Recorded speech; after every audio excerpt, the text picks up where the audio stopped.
Buenos días. Querría expresar mi gratitud a la empresa Recicla por esta invitación que me permite participar en este quinto simposio internacional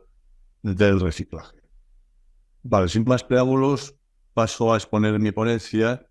y, como están viendo en pantalla, en primer lugar quería plantear cuál es el marco normativo en el que nos estamos moviendo en la Unión Europea. En primer lugar, saben ustedes que se dictó la directiva marco en el año 2008 y eso conllevó que todos los Estados miembros la transpusieran a sus legislaciones nacionales. En concreto, en España produjo la Ley 22/2011 de residuos y suelos contaminados. Simultáneamente a esta directiva marco, la propia Comisión Europea realizó planes de acciones en materia de economía circular que las inició en el año 2015 y las concluyó en el año 2020 con un nuevo plan de acción para la economía circular, estableciendo 35 tipos de acciones, y ello conllevó, junto con las acciones de los objetivos de desarrollo sostenible que se producen en el año 2015, concretamente el objetivo número 12 de producción y consumo responsables, produjo y motivó una modificación de la directiva marco y conllevó la promulgación de la directiva 2018/851 del Parlamento Europeo y del Consejo, que produjo, a su vez, una transposición de estas modificaciones a las legislaciones nacionales y, en concreto, en España, la nueva Ley de Residuos de 8 de abril de 2022. Se establece una jerarquía de residuos, como están viendo ustedes en la pantalla, y como primer objetivo principal es prevenir la generación de residuos a través del ecodiseño como pieza fundamental. Es decir, se obliga a los productores de productos a realizar un diseño de sus productos pensando en generar el menor residuo posible y, fundamentalmente, en que este producto luego sea reutilizable o reciclable con suma facilidad. En el segundo lugar, en la jerarquía, está la preparación para la reutilización. Se pone en valor la utilización, el segundo uso de aquellos productos que con una simple labor de limpieza o una reparación fácil pueden ser susceptibles de volver a ser usados en el mercado. En tercer lugar, y como pieza muy importante, se establece en la jerarquía el reciclado de residuos para concluir con la valorización material y energética y, por último, la eliminación de aquellos residuos que desde el punto de vista técnico no se puedan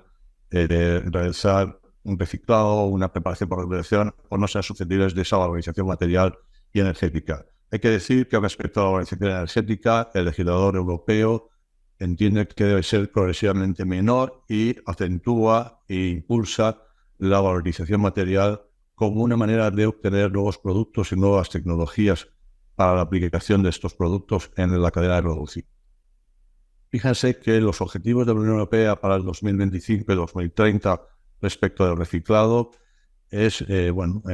que está viendo en pantalla, fundamentalmente incrementa en torno a un 5 puntos porcentuales, 10 puntos porcentuales en lo que refiere al 2025 y al 2030. A este respecto hay que decirles que, en cuanto a lo que es el reciclado, pues estamos bastante lejos de lo que la Unión Europea está abarcando. A nivel global, a nivel del mundo, se está reciclando en torno a un 9%.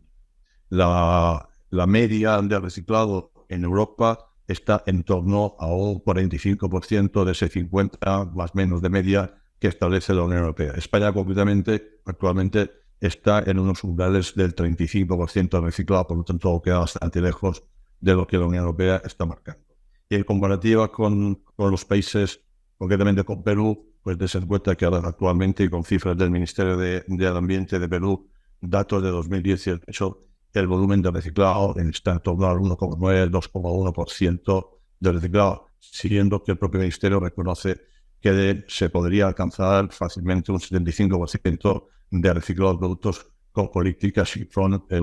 actuaciones de los productores adecuadas para alcanzar estos objetivos. ¿Cuál es esta responsabilidad extendida del productor que la ley o que el marco jurídico europeo está contemplando? Además de la propia del productor individual, como es la garantía de los productos frente a los consumidores, ahora exige una garantía extendida, una responsabilidad extendida, que se llama responsabilidad ampliada del productor, y que fundamentalmente podemos concluir en estos 5 puntos. En primer lugar, hacer un ecodiseño, es decir, ya diseñar productos en su fase inicial de fabricación que reduzcan el impacto ambiental y que reduzcan la generación de residuos. Aceptar la devolución de productos reciclados y producir productos para que sean susceptibles de usos múltiples y que indudablemente contengan el material reciclado en los umbrales que anteriormente me referí.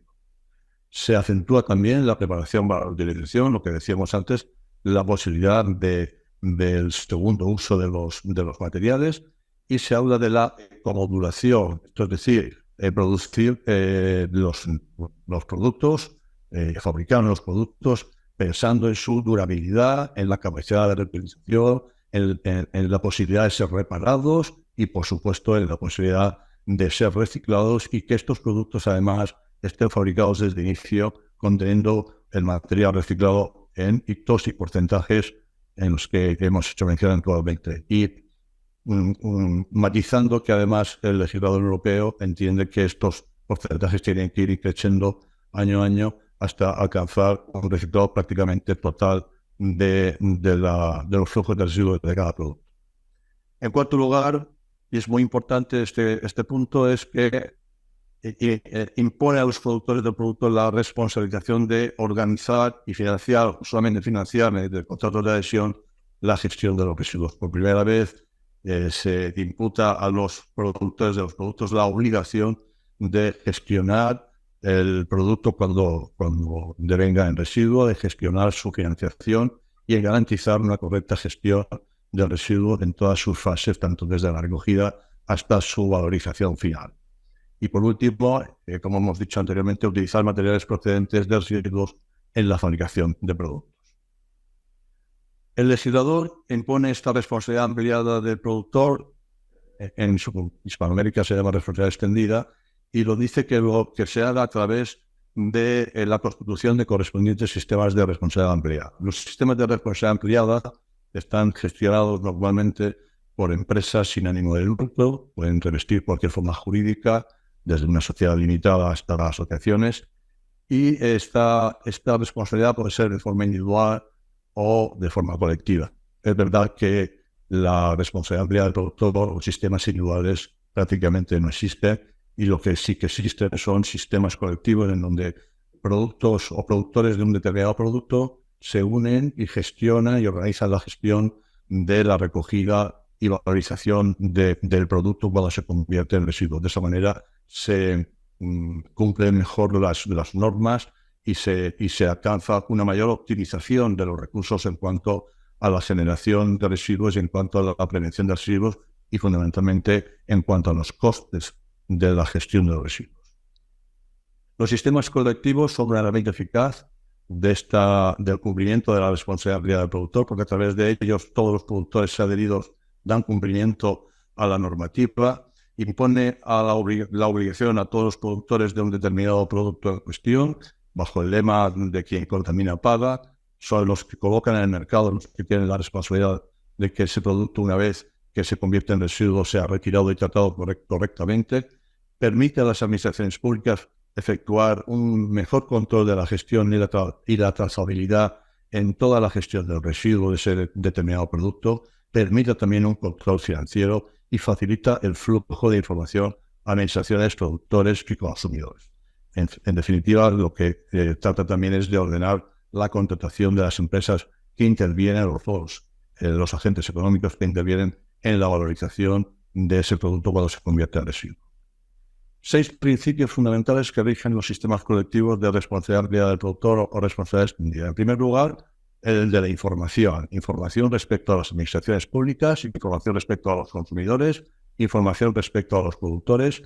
y información que viene a determinar cuánto producto se ha introducido en el mercado, cómo se está recogiendo, cuándo se han convertido en residuo, cómo se está valorizando, cuál es la gestión de valorización del residuo en cada una de las fases que se hace. Y además se realizan campañas de concienciación para que la población, los consumidores y los usuarios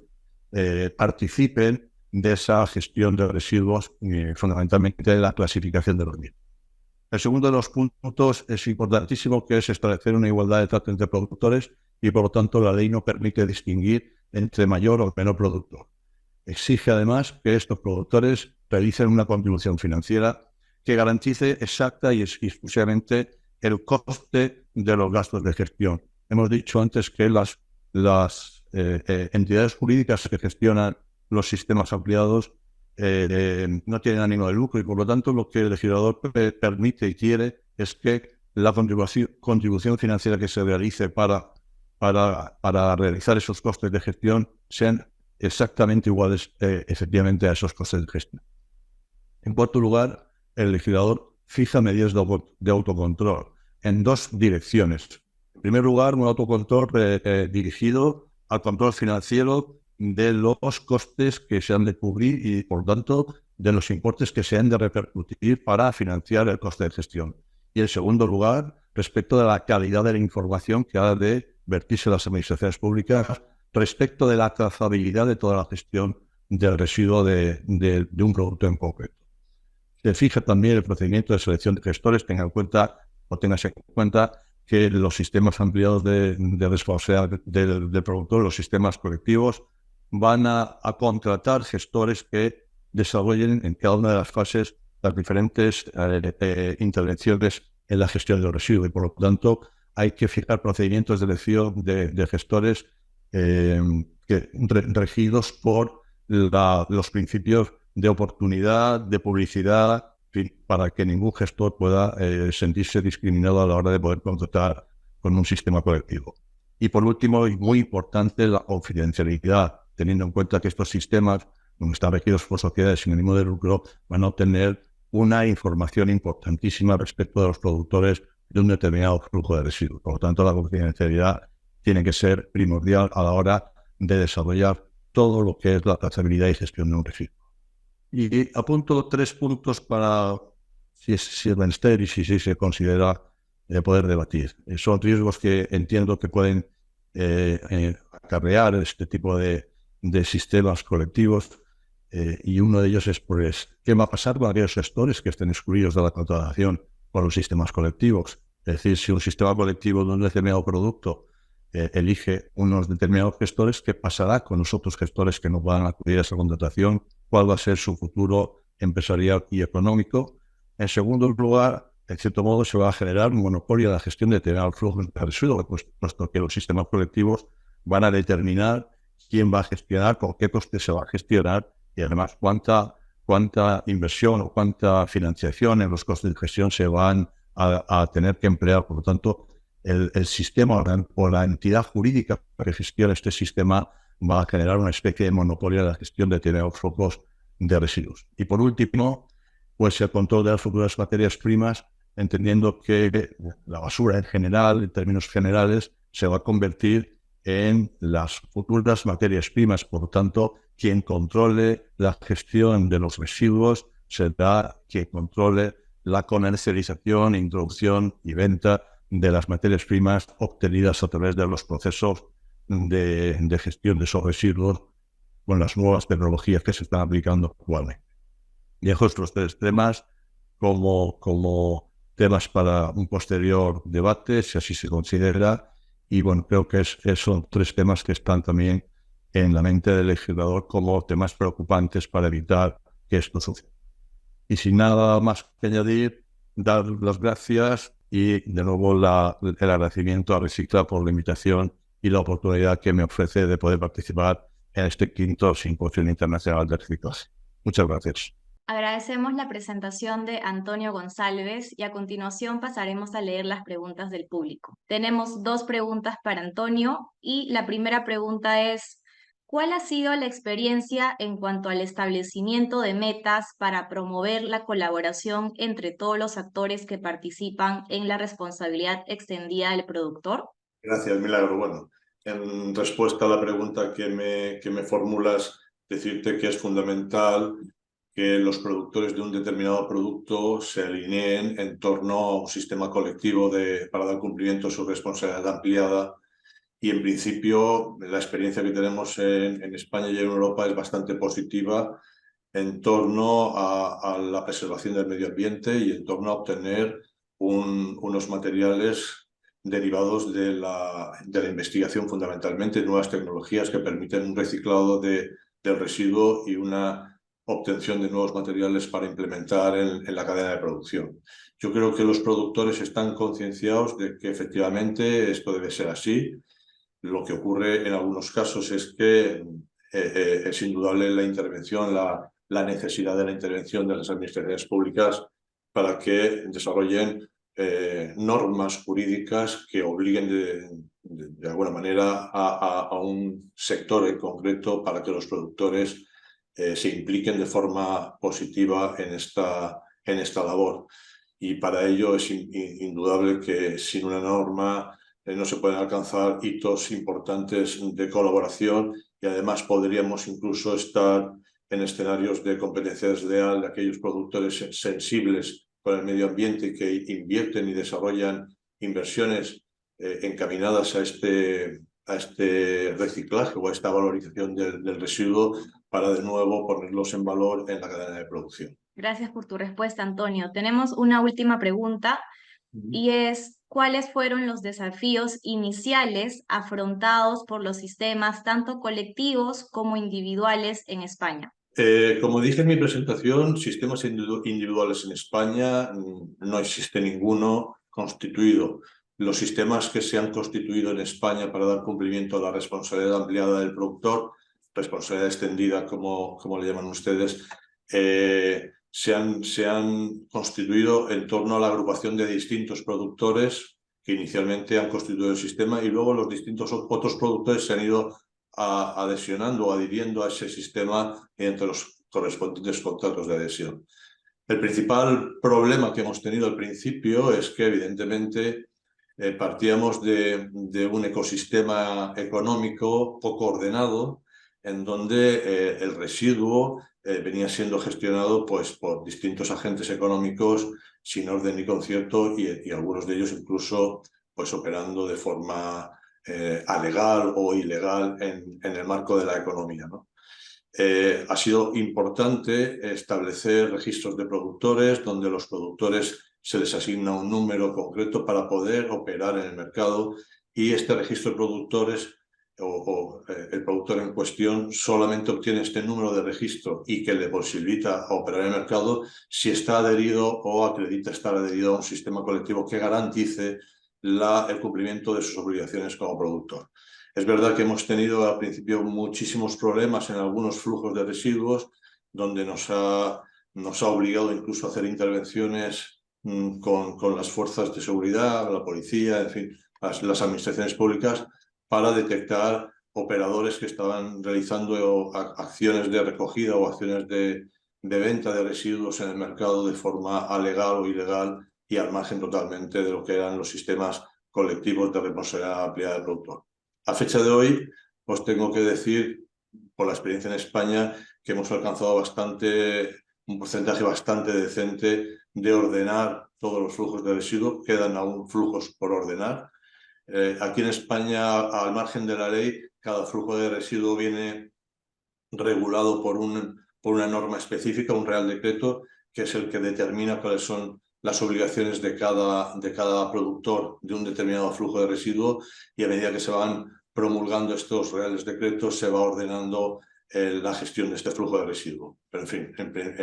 el mayor problema que hemos tenido es un poco la concienciación tanto de los productores como de